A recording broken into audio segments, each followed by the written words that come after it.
Good evening, friends. I am Dr. SHAILAJA from Diabetes Dilemma. My mic is right? Mic is not. Hello. Hello.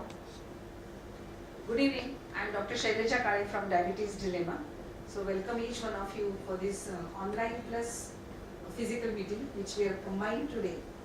And as usual, we will be discussing some important aspects of our day-to-day clinical practice.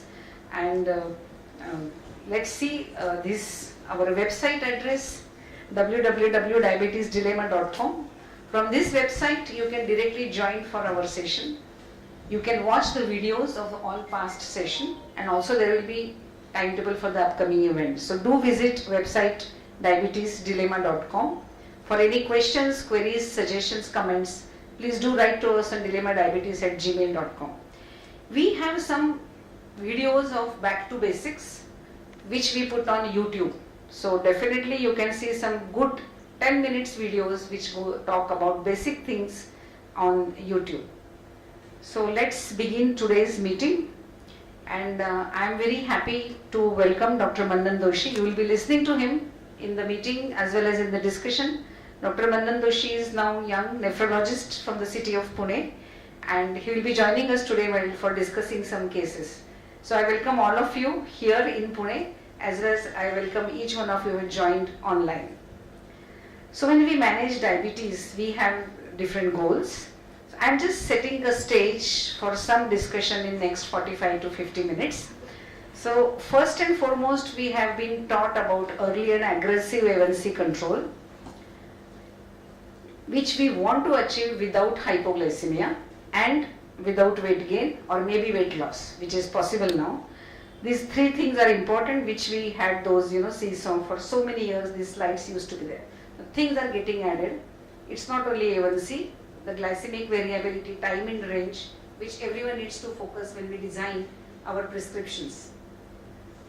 Vascular tree, the whole vascular tree needs to be protected when I am treating diabetes. Is the mic right? No.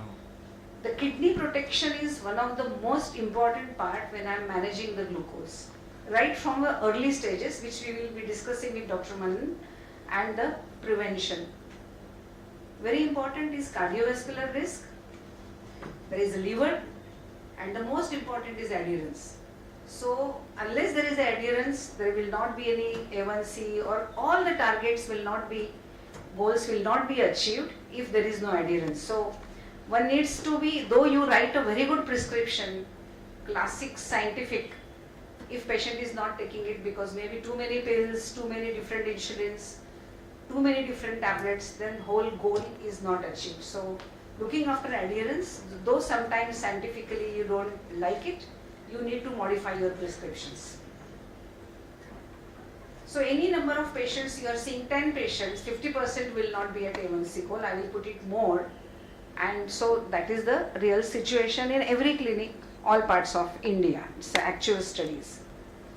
One more thing which I will come to, newly diagnosed cases in our country, we call it South Asians. As A1Cs, always when someone gets diagnosed, most of the patients come with above 9% A1C.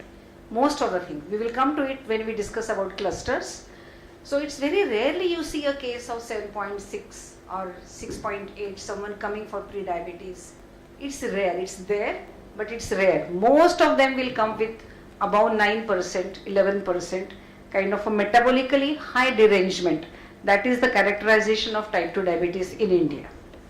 So that's what I was talking. Suppose there is a case, we say type 1, type 2, but now we have to tell our patients that type 2 diabetes has 5 different types of the diabetes when you have a type 2 diabetes, because the treatment is different. So insulin is not the last stage. So first we know that severe autoimmune diabetes, someone is getting young, thin person, A1C comes as 11%, and he comes with extreme insulin deficiency.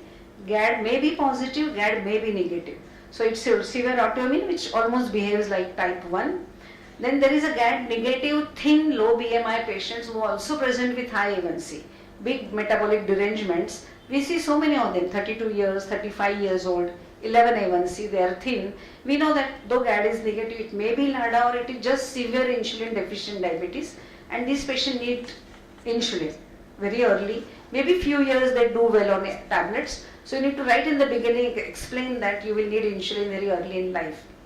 These two, second cluster 2 is very common is diabetic retinopathy.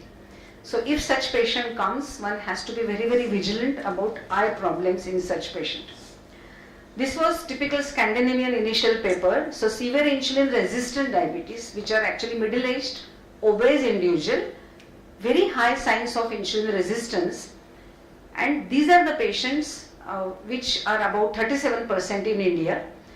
Then there are mild obesity rates. So there are obese people, but there is not much insulin resistance, which is not seen much in India. These are we see lot in white Caucasian. Most of our patients will have insulin resistance, which we know because of central adiposity. And then there are patients who get diagnosed at the age of 65, 70, which is called as mild age-related diabetes. So these are simple diabetes, we don't have to worry much about them. The most common problematic case is this cluster 3, which is slightly different in Indian population. If you see Dr. Mohan's paper, Dr. Yajnik, genetic predisposition papers about this. So we get these middle-aged, they are centrally obese, they are very obese, BMI is about 30, but they come with A1C above 9%.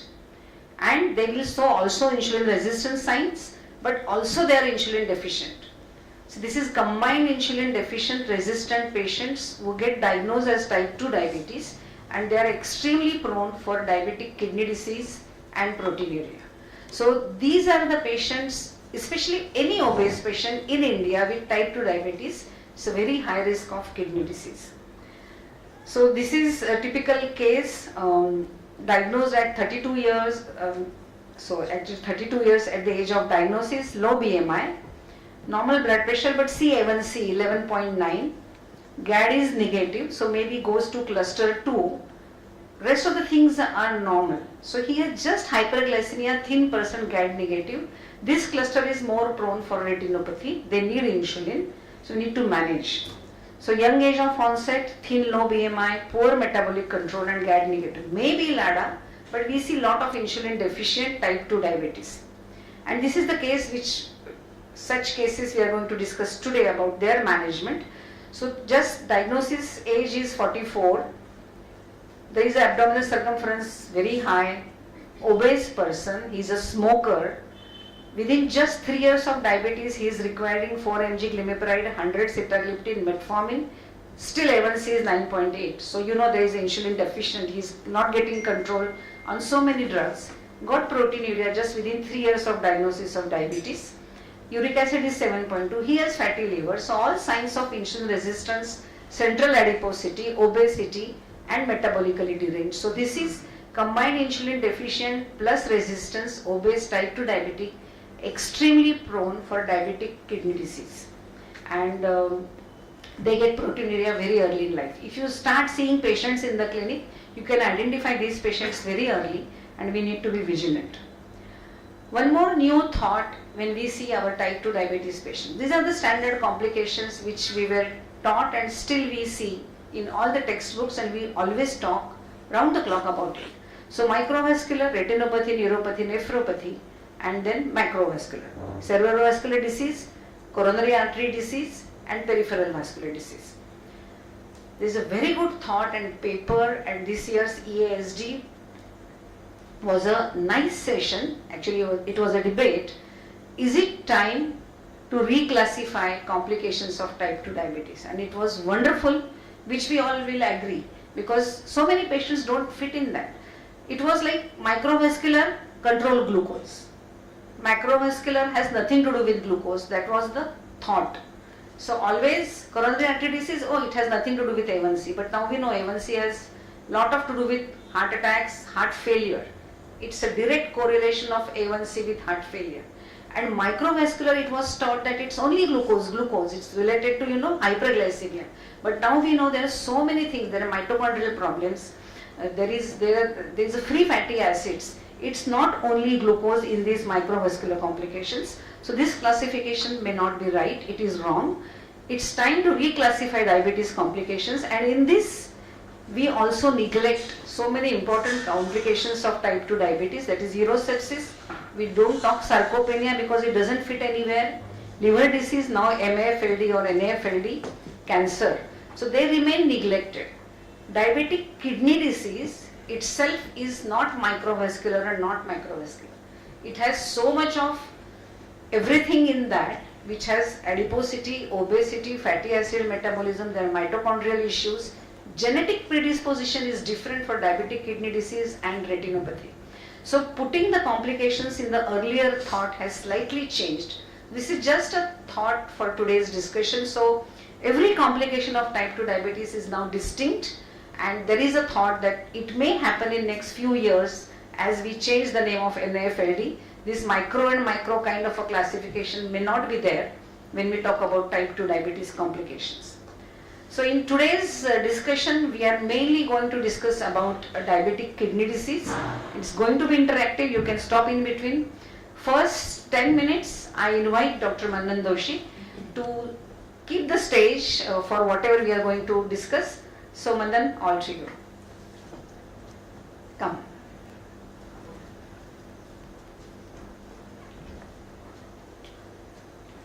So at the outset, I would like to thank Dr. KALE and Diabetes Dilemma team for having me here. I'm just going to discuss some basics about proteinuria, and then we'll keep it open for just one-to-one interaction rather than having a didactic lecture. So question is, why do we concentrate so much on proteinuria or albuminuria or however you term it? Why, when we are talking about diabetes, proteinuria related to kidney, but why is it given so much importance? So that is what we are going to discuss. So let's start with a question. What is microalbuminuria? So is it any albumin in urine that is called as microalbuminuria? Or if you don't have a lab test, do you do a dipstick and you get a trace protein? Do you call that as a microalbuminuria? Or on a time specimen, if you get 20 to 200 microgram per minute, is that microalbuminuria? Or you do it per gram of creatinine and say, 30 to 300 milligram of albumin per gram of creatinine is microalbuminuria. So now if we go to the history of proteinuria, so the credit is always given to Dr. Bright, who is considered as father of nephrology. We all know Bright's disease, IgA nephropathy, was first discovered at that point of time. But the discovery even dates back to say 15th or 16th century, where Deckers and Paracelsus also, they just heated the urine and they found, it turned white on the heat. So they thought that this kind of urine is clear, it could be chyle or any nourishing fluid. But it was Richard Bright in 1827, in his seminal paper of medical cases in 1827, and he related that dropsy, coagulable urine and alterations in kidneys is predominantly related to the protein leak in the urine, and actually that marks the beginning of study of renal physiology as a science. And thereafter for 100 years nothing, and in 1982 seminal paper in Lancet, where microalbuminuria was associated with overt proteinuria in type 1 diabetics, and then Morgenson paper in NEGM, which related it to early mortality in type 2 diabetics. And thereafter there are a lot of papers who have incorporated microalbuminuria as a tool to identify the complications related to diabetes. So it is not only related to kidney. So it's not that if a patient has microalbuminuria or proteinuria, it is related to diabetic kidney disease. But it has implications on other systems as well. So it is related to all-cause mortality, it is related to cardiovascular mortality, it is related to kidney disease progression, and also with kidney failure. So it has effect on all systems, and hence albuminuria is considered as important thing. And now KDIGO says that albuminuria should be considered rather than proteinuria, because that is more specific rather than having proteinuria. Proteinuria could be anything. Suppose patient has myeloma, there could be light chain proteins in the urine, even that could contribute to proteinuria. But albuminuria signifies specific glomerular damage at that point of time. And it is so important that KDIGO has now incorporated it into its classification. So initially the CKD classification was based only on GFR. It was never, albuminuria was never included as a part of CKD classification. But now albuminuria is also included into the CKD KDIGO classification, and that is because even if a patient has a normal GFR but has proteinuria, that is also important, and that also needs to be tackled because that also leads to overall morbidity and mortality. And this heat map is important because then it signifies at what level should the treatment be started. So what you see in green is say very low risk, in yellow is moderate risk, red is high risk, and dark red is very, very high risk. And what it means is that suppose if a patient has a normal GFR but has a microalbuminuria or proteinuria, even those patients need to be treated and tackled before they start developing decline in eGFR. Also, albuminuria is incorporated in something called as kidney failure risk equation. So suppose if a patient come to me, say my creatinine is 1.6, I have microalbuminuria. What is the risk that I am going to land up with say dialysis or kidney failure in the future? So what it does is it incorporates 8 variables into it. First 4 are mandatory, second 4 are optional. So you can use it as a 4 variable KFRE equation or an 8 variable KFRE equation. And you just suppose I have a 58-year-old man with eGFR of 50 and microalbuminuria, say urine albumin of 91 milligram per gram. Additional values I put as serum albumin of 3.8, phosphorus of 3.5, bicarbonate, and corrected calcium. So based on this, it gives you an estimate. And mind you, this is a validated equation. So it has been validated in diabetics as well as non-diabetics or any patient with a CKD. So it gives you a risk equation that at 2 years, you are going to have 0.61% of risk of going on to dialysis or a transplant. And at 5 years, the risk is going to go up into 2.75%. It also gives you what is going to be your BP reading, and it should be lower than what reading.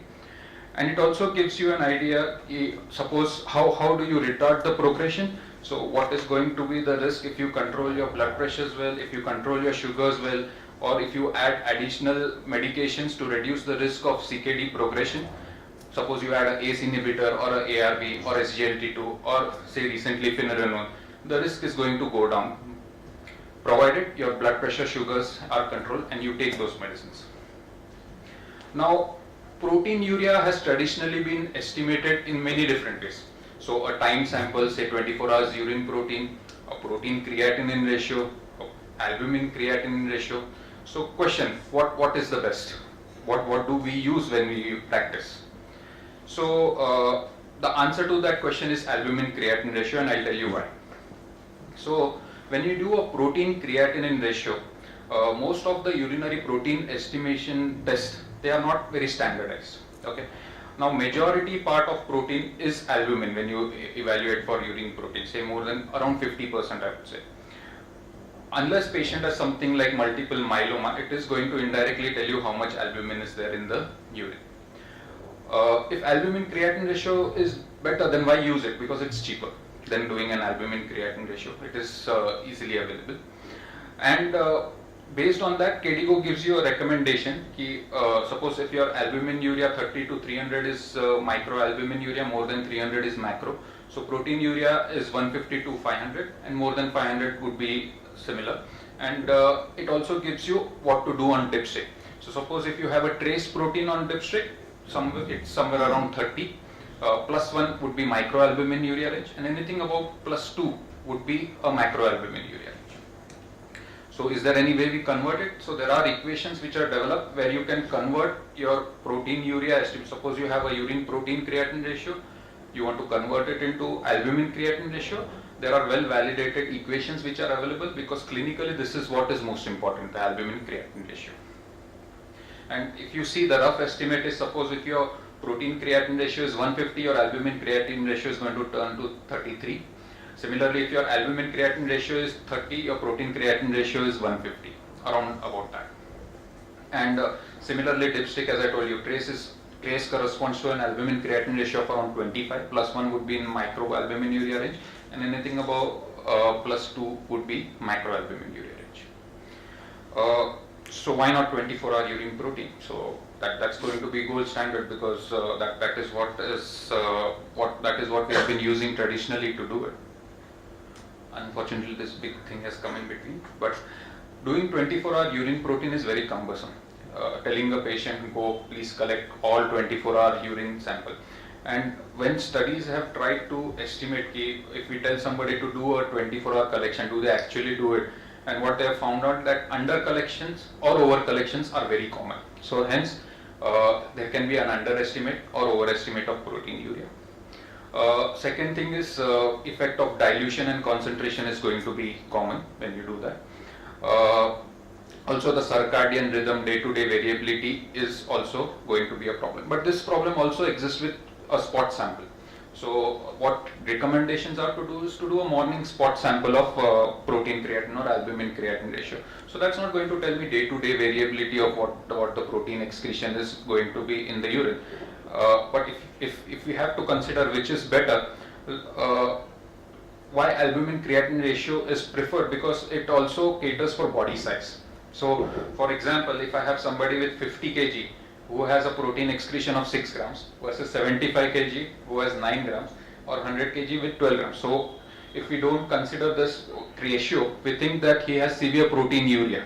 So a 100 guy with 12 grams of protein, we are going to think that's too high of proteinuria. But when you put in the creatinine excretion, so the normal creat generation would be 20 milligram per kg. So based on that, your protein creatinine ratio is going to be 6 for all of them. So actually they all have approximately similar amount of proteinuria. Hence what we prefer is a spot sample rather than a 24-hour urine sample. And this goes along the spectrum: diabetic kidney disease, non-diabetic kidney disease, any kind of kidney disease.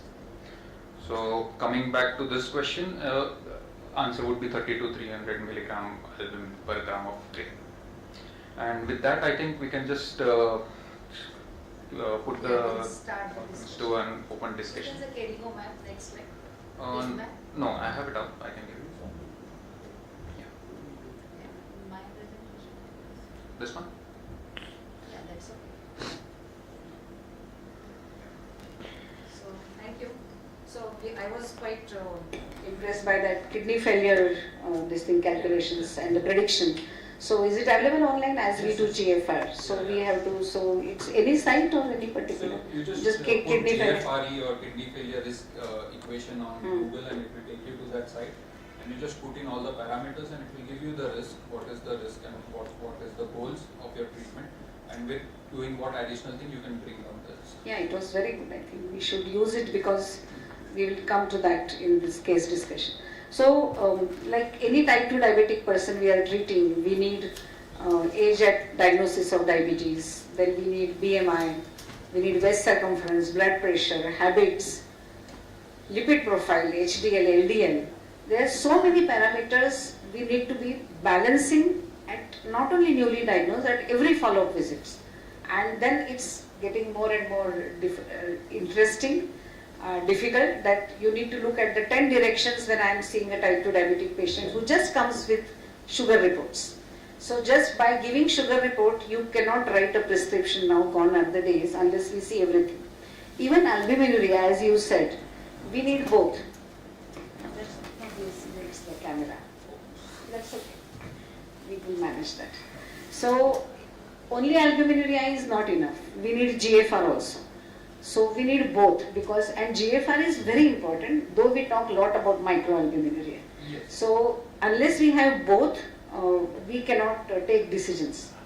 Are you on comments? Yeah, so as I said, initially it was only on CKD. So previously, say few years back or 10 years back, a patient used to come, we would say, oh, he's CKD stage 5 or stage 4 or stage 3A or 3B. But now, when I have to write a diagnosis, we always write it as CKD stage 3BA, 1, 2 or 3, because that has prognostic implications of how we are going to treat it, or how we plan to treat the patients.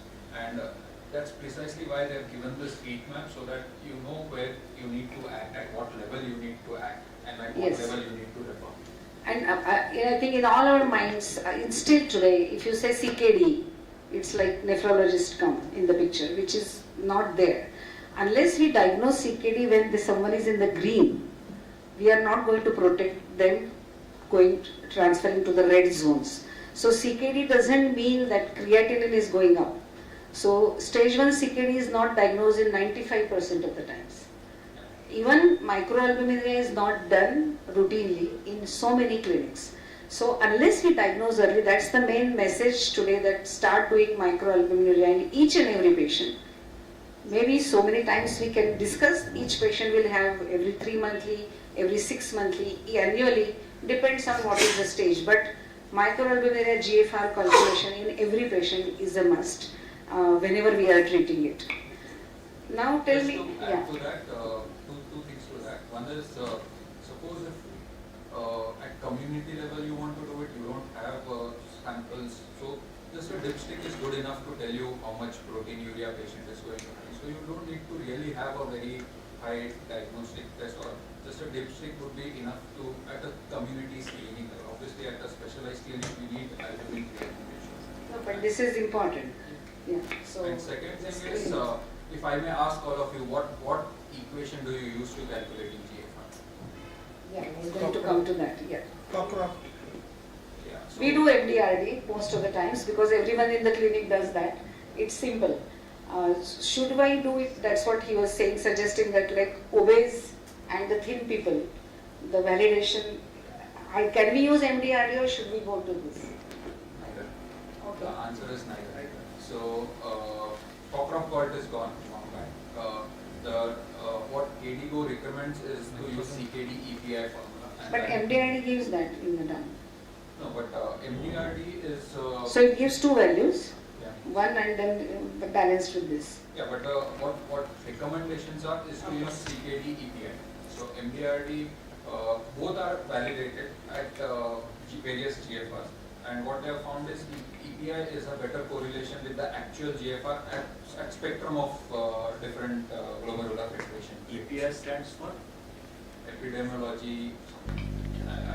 So with MDRD, I think everyone is stage 1 CKD. Because it always shows, so it's a function of age. Yeah. But So does- as the age will does it take increase. into account weight and sex of the patient? This new No. equation? No. So now it is just based on age, the sex. Previously they had incorporated the race into it. Now even the race is gone. So it's just a short 4-column formula. One is ease, and second is it has a better application to various levels of eGFR. So there are various studies which have calculated eGFR based on different formulas, and their application, their correlation with actually measured eGFR with iothalamic or IXL, and then they have seen that the EPI correlation is better. So initially they had race into it, but now they have even removed the race. So it's just the age, the sex, the creatinine. Additionally, if you have cystatin C, that gives a better correlation.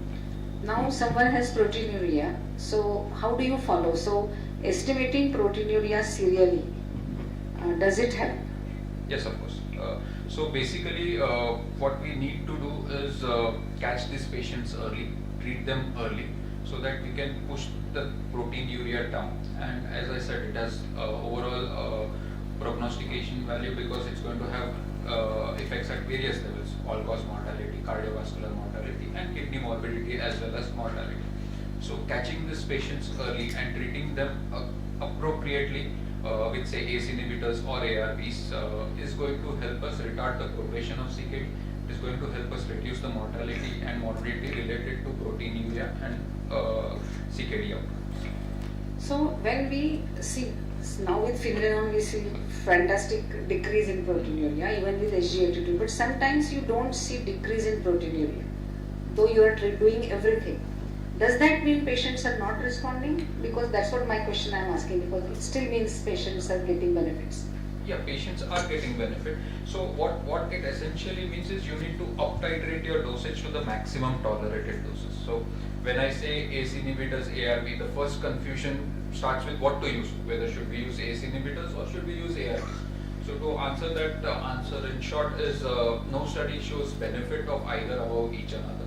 So they can be used interchangeably as per the patient preference and doctor preference.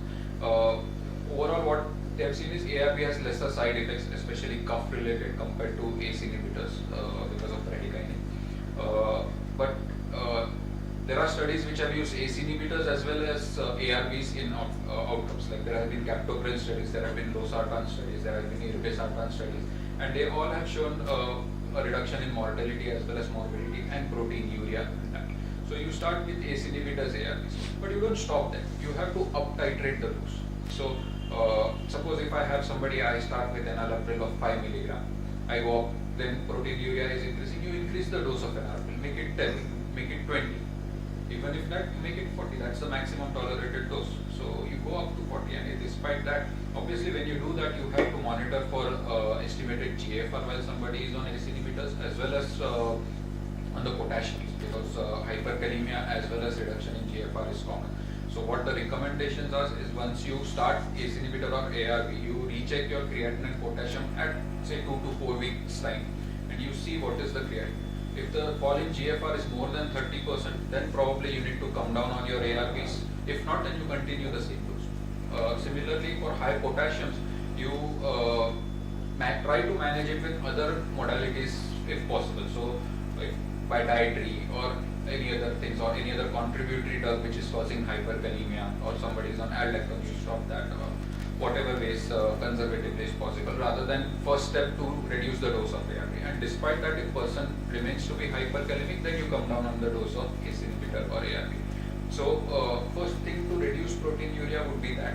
And also you have to keep in mind about non-diabetic kidney disease. When somebody has a proteinuria, doesn't mean it's always going to be diabetic related proteinuria. Yeah, so one thing is sure that good meta-analysis shows that if their proteinuria is reduced by 30%, we have a risk reduction by 27% for end-stage kidney disease. So serial monitoring and seeing how much proteinuria is going down is, because I think few years back, before SGLT2 kidney trials were published, I still remember, I've been there, mobiles and everyone from the Denmark, that you don't look at the proteinuria. It is still helping. That's what used to be the initial teaching, but now we have such a wonderful drugs. So as you just mentioned, Manan, about that drop in GFR and rise in creatinine. So is this way, can we diagnose that some patients are not responding to SGLT2 inhibitors? Because there are patients where proteinuria just doesn't have, I understand there are lots of other factors, as you said, ACE, ARB and other things, blood pressure control, glucose control. So many times simple hyperglycemia, there will be proteinuria. And as you control glucose, A1C goes down from 11 to 8, the proteinuria comes down by almost 50%. Many times it goes down as the glucose gets under control. So all these things together, still there are non-responders to SGLT2 inhibitors for diabetic kidney disease, though it's difficult. And tell me, how important is this early tip? Why it happens and how much we should worry when we add finerenone and SGLT2 inhibitors on the top of SARBs? Yeah. So the first part of question, the non-responders. I think SGLT2 non-responders is the term probably used for glycemic control more than the proteinuria control. So when we start SGLT2 inhibitors, you see the drop in HbA1c, weight loss, and those are the typical responders. But some people don't respond to that. They still maintain high sugars despite starting them on SGLT2. And that's fair. But I don't think there is any such thing as non-responder to albuminuria. I don't know. I have not come across that for proteinuria specific. The drop in GFR is common with SGLT2 inhibitors as well, and the similar guideline is also to be followed for SGLT2 inhibitors as well. With SGLT2 inhibitors, the one thing that needs to be kept in mind is SGLT2 holiday. That is when somebody is sick, then you need to stop your SGLT2. Or suppose somebody is going for a major surgery, then you need to stop SGLT2 inhibitors. That's because then euglycemic ketosis is common when such patient goes for because your patient is fasting, your insulin levels are going to go down, your glucagon levels are going to go up. That's going to cause increased free fatty acid generation and ketogenesis. So a euglycemic ketosis in such scenario is common. So when somebody is going for such procedures or somebody is sick, at that point of time, SGLT2 inhibitors need to be. I know how many of us, we all have seen euglycemic ketosis with SGLT2 inhibitors. So I think a lot of patients, mainly I have seen in women with obstructive uropathy and recurrent UTIs and urosepsis. I remember my first patient who went in euglycemic ketosis was admitted with Sachin's hospital. So he may not remember that, but she went to Chintamani hospital, and then I realized it was SGLT2 inhibitor started, recurrent UTI, and she went to euglycemic ketosis. So long back.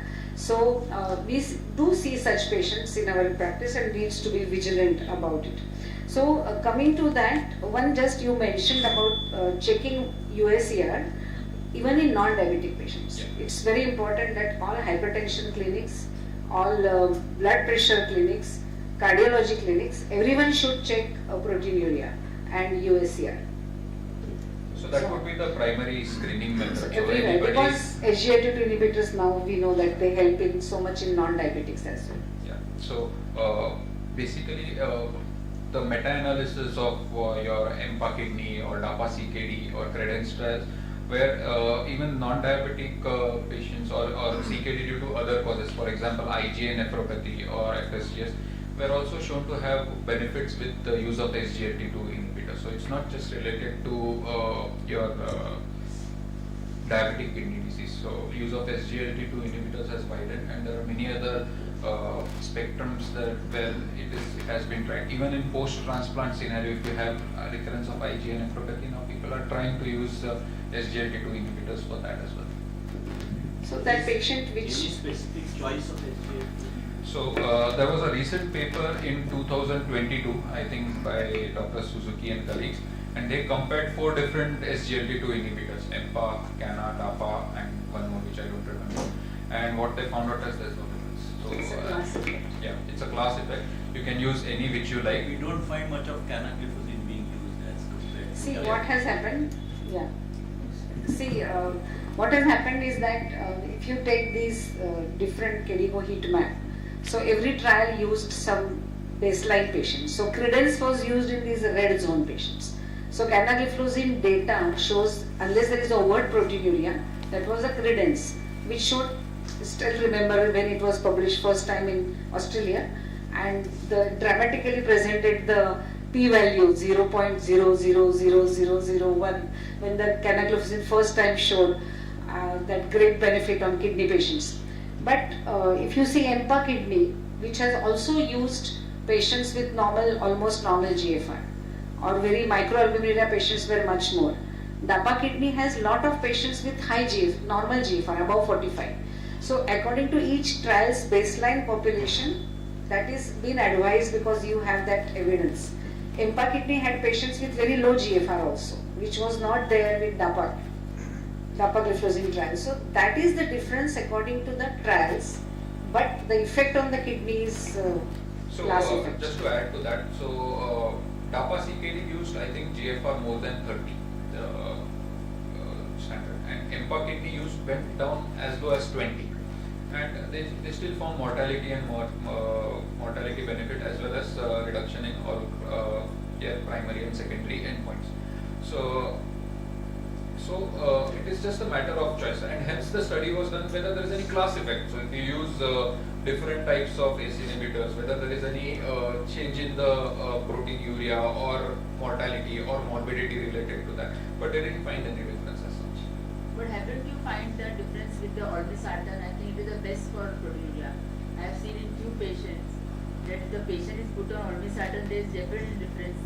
That's because maximum dose of olmesartan is 40, and we tend to use that dose. But when you use telmisartan, the maximum dose is 80.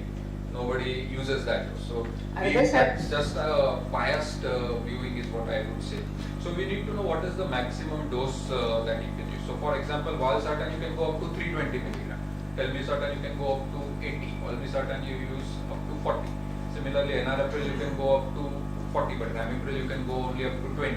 So it's just a class effect. So there is no paper studied or proved that one class of or one specific type of drug is better than the other specific So drug. is this SGLT2 is better or also also in low weight patients if the patient is having albuminuria? Yes, of course. Yes. It has So an it should effect be, on with the. ARBIS, SGLT should always be there in the prescription.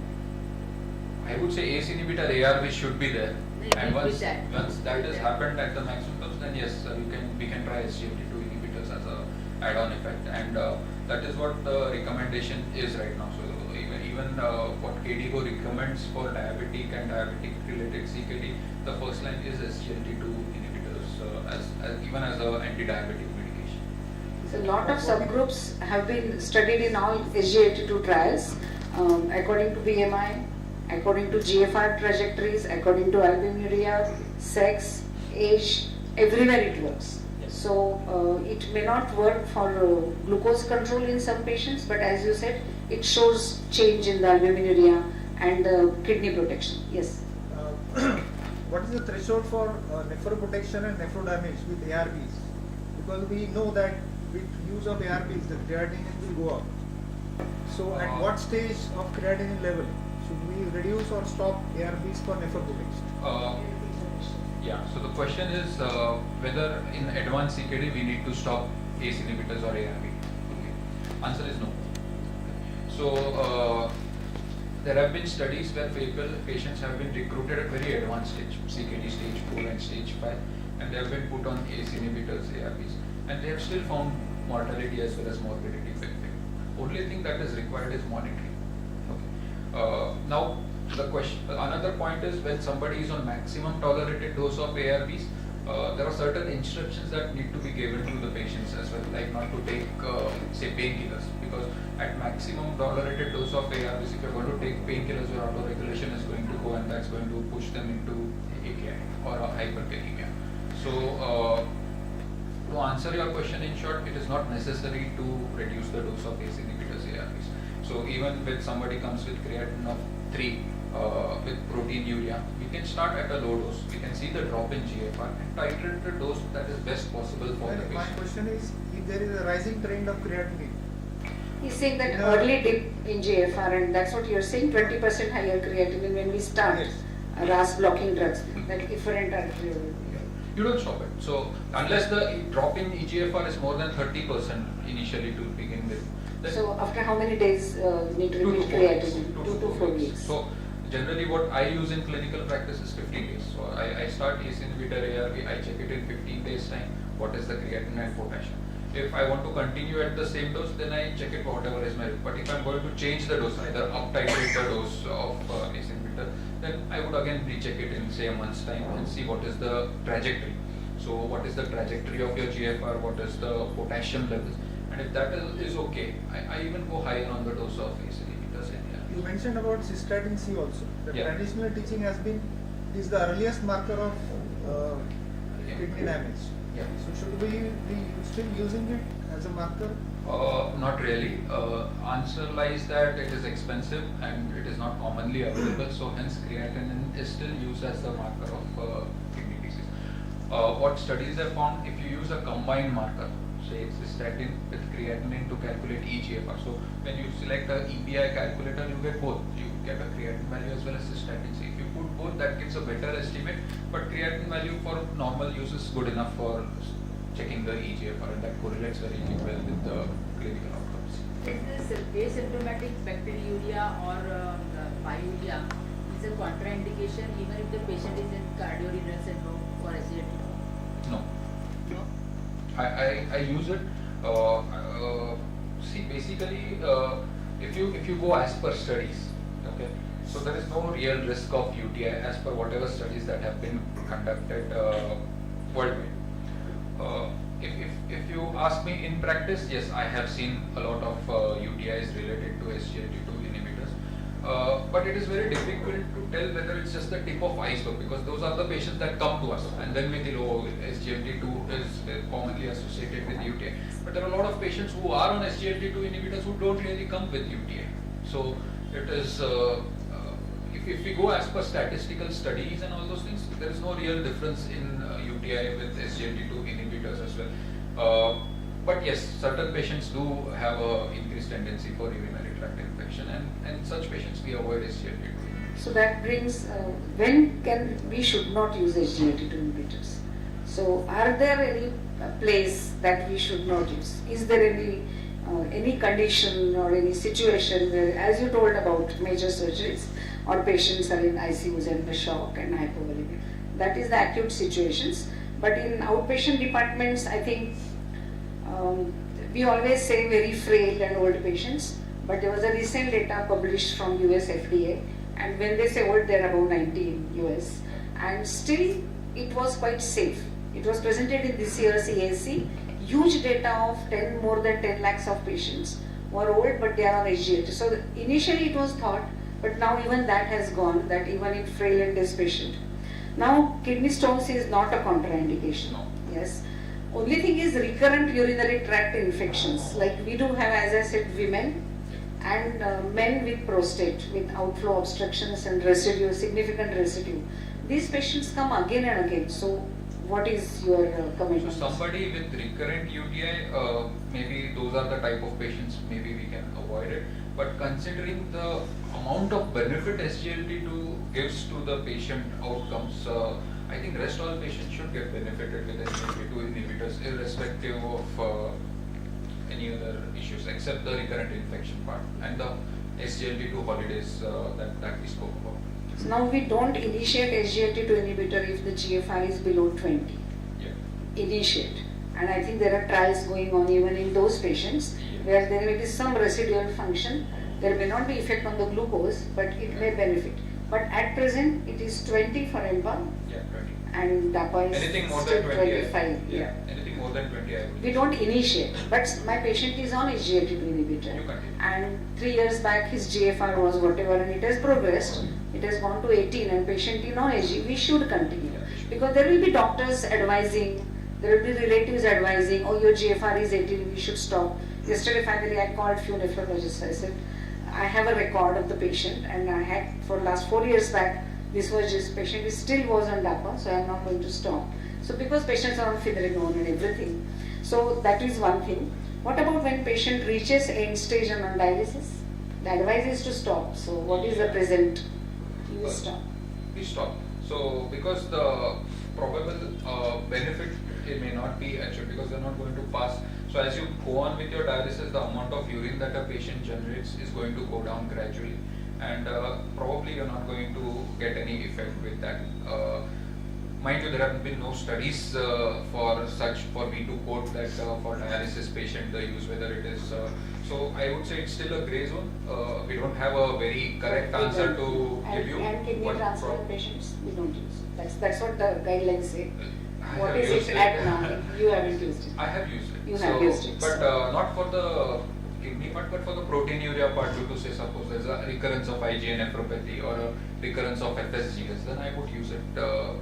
Maybe I'll start at a low dose and then build up the dose looking at urinary tract infections, which should be common in these patients because of immunosuppression. No, the one very, yes. But not related to SGLT, but nowadays we see the nephrologist prescriptions are very, very long. There are 10 to 15 things at least minimum. There are few So we do many not prescribe. supplements and God knows what, different names. So are they really required? Are they going to work on the progression or It what? depends what are those steps. So many things nowadays. So basically, let's divide this question. Okay, so there is something about alpha keto analogs. So what I feel is alpha keto analogs are required if you are going to restrict protein intake to a very severe extent. So what recommendation says is 0.5 gram per kg. But if you are going to restrict it to say less than 0.3 gram per kg, then you can add alpha keto analogs. That is what the recommendation. But why we should restrict so much? For the progression of CKD. Okay, but So then you can higher the protein intake, higher is going to be your progression of CKD, and hence we restrict the protein. So that's the general thing. Anybody who has a CKD, we restrict their protein intake. General recommendation based on the stage and the dialysis. So until they reach on to dialysis, we restrict protein intake. Once they are on dialysis, we don't restrict any protein any further.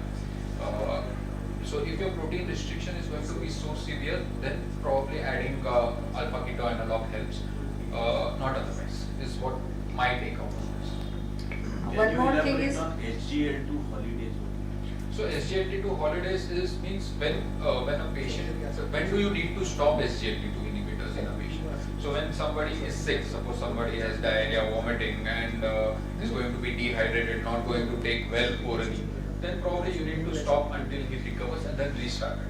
Or when somebody is going to go for surgery where he is expected to be NBM, or post-op he is going to be NBM for some time, and then again the chances of ketosis are going to be high. So you stop SGLT2 at that point of time. Even recurrent fungal infections, we take a gap sometimes and we restart. And that's usually done in practice because we don't want to stop. Type 1 diabetics, where they come with proteinuria and they start, and it's really you feel you want to do something and you can't do anything. So SGLT inhibitors trials have been done, but very high risk of diabetic ketoacidosis, and there is mortality in these decays. So it's not like type 2 diabetes getting euglycemic ketosis, it's not like that. But still, if you are supervising patients, some patients I have used, but type 1 diabetes may become as a one contraindication. Possibly, yeah. All these trials removed polycystic kidneys Yeah. when they were doing all Yeah. SGLT2 inhibitors trials. Any specific reason? One I would think is the cyst infection related to SGLT2 inhibitors, and if you ask me specifically what in ADPKD, Yeah, because I'm not it's, very sure why. we do get a lot of patients with simple renal cortical cysts, and they typically have creatinine and they remain like that, a bit of higher creatinine, and GFR is low, and they are like, they don't progress. So such patients, of course, we can use SGLT2 inhibitors, which comes to the discussion of, I have 2 points. One is non-diabetic kidney disease. So every patient has diabetic kidney disease, proteinuria, and so many times some element of non-diabetic kidney disease. So can you just comment on that? So, see, basically, nothing stops a diabetic patient from getting other diseases. So, they even if they have proteinuria, it may not be necessary due to only diabetic proteinuria.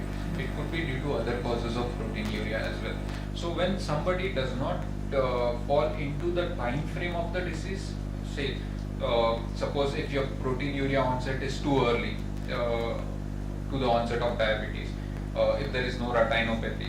Mind you, 30% of diabetic nephropathy still may not have retinopathy, but if they don't have retinopathy, or if their accelerated hypertension is out of proportion to the diabetic kidney disease, the fall in GFR is high, then that patient's probably thinking of non-diabetic kidney disease is worthwhile. Also, the amount of proteinuria could also give, so they may not follow the typical pattern of microalbuminuria, they may directly present with macroalbuminuria, and that's the time you think of non-diabetic kidney disease. So it's still like more than 4 grams we send for kidney biopsy. So are there any other that you used to do long back? So now we have lots of other tools and everything. You need to do So- -3. Okay. So up to 1, I would say anything more than 1 gram needs evaluation. Yeah, but not biopsies. Depends what is the Yeah, patient's because we see so many scenario. patients with 2 grams and 3 grams and 2.5. Of course, we need to evaluate. That's what As you I are said, if it mentioning. falls into the natural course of diabetes, then you presume that it is because of diabetes. But if it does not, there are certain. So, for Actually, example, I had a patient about few days back who had diabetes history only for 3 days. He had a stroke and 3 years diabetic, and presented with 2 grams of proteinuria. So, and no retinopathy. So that does not fall into a typical time frame of a diabetic kidney disease. And then I did a serum anti-PLA2R, which is done for membranous nephropathy, which turned out to be positive. So nothing stops a diabetic patient from having other diseases, and hence something which is unusual needs evaluation. Something So- which falls into time frame, you can presume it's because Yeah, of that's what because nowadays we do so much of proteinuria and then we just treat SGLT2 inhibitor finerenone. So we need evaluation, always need to think about non-diabetic kidney disease. Since we are talking about proteinuria in pregnancy, this is nothing to do with this diabetes kidney discussion. Just one question that in pregnancy we check urine albumin. So can you just have some? What is the importance about this? Because we have an expert like you today. So again, in pregnancy, certain diseases can flare up. Something like somebody has a lupus can flare up during pregnancy in itself. So proteinuria. Also proteinuria has implications for long-term for the outcomes of the pregnancy in itself. Also, it could predispose a patient to preeclampsia and hypertensive diseases of the pregnancy. So hence it has an implication for detection and evaluation in pregnancy as well. And prediction and more monitoring, so everything, yeah. So just one question, we are not discussing phenomenon today, so I am not taking that question. Any more comments, because we are reaching there are 3-4 minutes more. So just we do standard sonographies and we see for the significant residue. I am talking about obstructive uropathy, which we, as a non-diabetic kidney disease, we need to treat it and evaluate it. So what are the other tests routinely we should perform in every patient of diabetic kidney disease? So can I get the question? Like recurrent UTIs, or we see significant residue in sonography. Yeah. So what are the other tests? So somebody with a significant residue, first of all, uncontrolled diabetes are prone to have a urinary tract infection. Pre-existing renal calculus with uncontrolled diabetes can also predispose them to urinary infections. Uncontrolled diabetics are also prone to papillary necrosis, which can cause obstructive uropathy. So that is the upper part of it. Lower part with a significant post-void residue, there can be something called as diabetic cystopathy, which affects your bladder, and your bladder contraction can become less efficient. Or there can be, especially in elderly patients with diabetic, there can be prostatic obstruction with bladder neck, which can cause a significant post-void residue in itself. So just point is that these things are always coexisting and we need to treat that. There may be SGLT2 inhibitor gap for some time, but then again we should start, because they always have diabetic kidney disease also, though it's just an obstructive uropathy. Just as a last comment, I would like to say that patients on the yellow or the green zone who have a almost normal GFR and microalbuminuria. So if you say all SGLT2 trials, there are maybe some trials had 10% patients, but not major patients were included. But there are very good real world studies which show that even at that level, SGLT, like that patient which I presented, it works. But more than that, so that patient will not reach the red zone, we need to add a holistic care like weight loss. So weight loss, good HbA1c control, stopping of smoking itself protect kidneys quite a lot. ACE-ARB inhibitors, SGLT2 inhibitors, and also GLP-1 analogs. So when I'm having a choice of anti-diabetics early in the disease, the GLP-1 analogs protect kidneys, they decrease proteinuria. So definitely the choice of anti-diabetic drugs depends on how much is protein in the urine. So even though they are costly, sometimes a patient like this, we get these kind of clusters. I think it makes sense to use these correct choices of GLP-1 has boom, now we have to use it after metformin. Not only for obesity, but also to protect kidneys. There's some vascular benefit with liraglutide and semaglutide, but rest still for protecting kidney, it's a class effect. So we should use these drugs much earlier. So I was reading a recent paper, and what it said nicely was there are 4 pillars of treatment of diabetic kidney disease. One is ACE inhibitors, ARBs. Once you go on to the maximum dose of that, then the second pillar is going to be your SGLT2 inhibitors. Your third pillar is going to be your phenylalanine, that is correct. And the fourth pillar is GLP-1 receptor agonist. Yeah, it may come much earlier in the course of treatment, not in this sequence, this comes much later. So GLP-1 and then the remaining 3, yes, right, the 4 pillars. So what it means basically is these all 4 have a long-lasting benefit compared to. So now we used to treat ABC like A1C, blood pressure, cholesterol. Statins also protect kidneys in that, so it's also very important.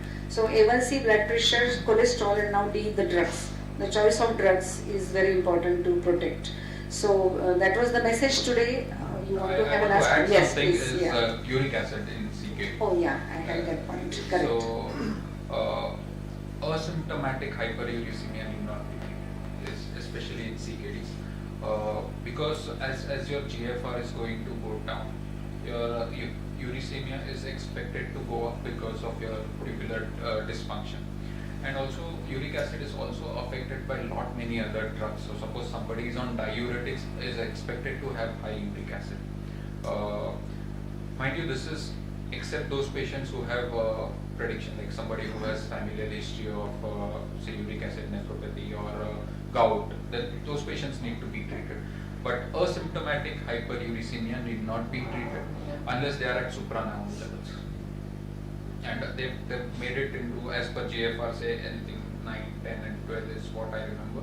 So advanced CKDs, you treat it only if it goes above 12. So if someone comes with a corporate health checkup, no diabetes, asymptomatic, but uric acid is 8, do we treat it or we leave him alone? You don't treat it. He comes with lots of Google reading and all that. Great result to convince that it doesn't need anything. So there has been two trials recently for use of, so what initial study shows that uric acid is also indirect, gives an indirect evidence of progression of kidney disease, very initial studies. So there were two NEGM papers which used allopurinol to reduce the uric acid level and correlated with the outcomes, and there was no benefit of reducing uric acid level. So placebo and the control, the treatment group, there was no benefit of adding uripurinol in either progression of kidney disease, mortality or mortality. And is there any use, I mean, role if the patient is on keto diet or high protein diets and develops hyperuricemia but asymptomatic? So you should be treated. Stop the diet. Huh? You stop the diet. That's the. But it is going to be dangerous for you? How long you can wait? So high protein intake is going to affect his kidneys eventually. So somebody who is taking very large amount of protein supplementation, they tend to have higher creatinine values. That's because one thing is your creatinine is high, second thing your muscle mass is going to go up, and also high protein intake indirectly have effect on the kidneys as well, and hence the recommendation that you have to reduce your protein intake in CKDs. So But it should be as per your weight, no? For 1 gram per kg. yeah, whatever, as per the weight protein intake. That is enough. Yeah, that is. But we have seen patients in taking this, doing gyms and creatinine rising. So That is that's a why we common need to sense. intervene, yeah, especially in diabetes, with type 2 diabetes, yes. So I think as my last comment, at least for online users, we will be stopping the online thing, is that it's a very exciting and actually comforting time in today when we see cases of proteinuria. So because someone at 55, 60, we use these drugs, especially finerenone, SGLT2 inhibitors, we can just protect him for not reaching dialysis in his lifetime. So that's the kind of a great thing is happening, and that is there in that stage, but also the earlier, if we screen more, if we prevent more, we can definitely prevent these patients going to the red zone in this KDIGO heat map, and starting early all these drugs, SGLT2 inhibitor, and everything to protect, decrease proteinuria and protect diabetic kidney disease is important. And I would also ask all of you to start using kidney failure risk equation. I think that is also a good estimate, and it has been validated across studies, and it helps us convincing patient or telling them why are we adding these drugs, why it is necessary to take these many amount of drugs, because any diabetic patient will come, I just have diabetes, why are you prescribing me so much medicine? So it gives you a nice visual impression of why we are doing it. And it's very, very important, because you showed me, I think every patient asks us, There is an what, app for that. You just go online. Kidney I'm failure not sure risk whether, score. yeah, KFRE, kidney failure risk equation. So I'm not sure if there's an app for it, but it's easily available online. so it's very good, because every patient comes and asks whether I will need dialysis, whether I will reach, so I found it very good. At least I will start using it from tomorrow. You're not using it regularly, but it was a great addition today, so thank you. Any comments, questions? We will stop online things. We can stop the online thing.